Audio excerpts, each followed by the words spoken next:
Members of the 9th Parliament will officially begin work on Thursday, 19th May.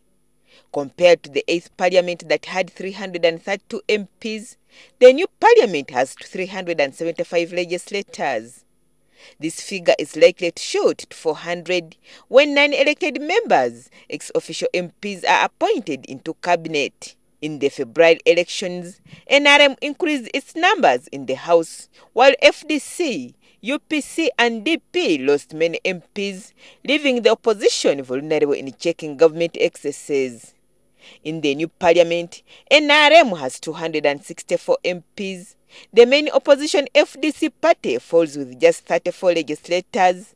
UPC, the party that ushered Uganda to independence, has 10. The country's oldest party, DP, has 12, while Jema has 1, and the Conservative Party is represented by its president, Lubaga South MP John Kenry Chamzi. Those who sailed through on individual merit are 43.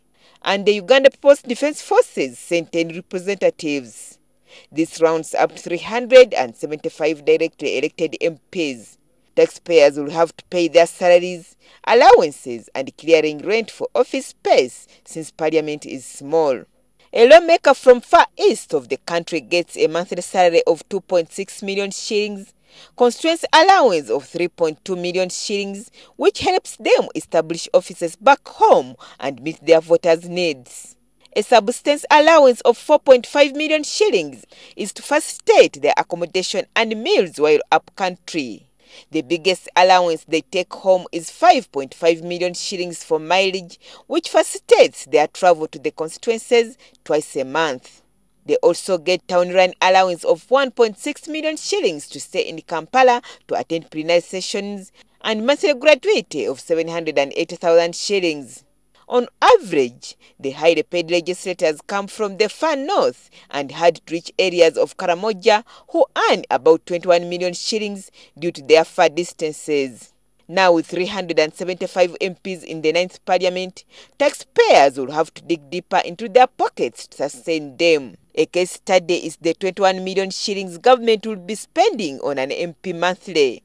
About 8 billion shillings will be needed monthly in salaries for the MPs. Annually or in each session, Parliament will spend 95 billion shillings in salaries. And in the next 5 years, government will spend 473 billion shillings in salaries alone for the 375 MPs. Yet more money will be spent for supplying tea, water, soda and bites for the MPs during committee sessions. Parliament will also cater for the MPs' air tickets, meals, accommodation, internal transport and allowances when they travel within and outside the country for oversight functions. Is this sustainable for Uganda's economy? Outgoing Oyam North MP, senior legislator and seasoned lawyer Ben Wacha thinks the 9th Parliament see how to reduce the numbers of MPs. Maybe we might have to move away from county constituencies and go to population ratio as a measure of representation. And maybe eventually we'll have to start rethinking the issue of affirmative action, the issue of special interest groups, etc., and determine a more logical number. Taxpayers footed the huge bill of the 8th Parliament, but critics say they got a raw deal. We have not managed the issue of corruption. We have not shown that Parliament is an instrument, is an institution which should have implemented the instruments which are in place for controlling corruption. I've seen in this Parliament that it looked as if everything which came to the House was being directed by the party. The will of the majority will of course prevail, but the minority must be listened to, their views must be respected.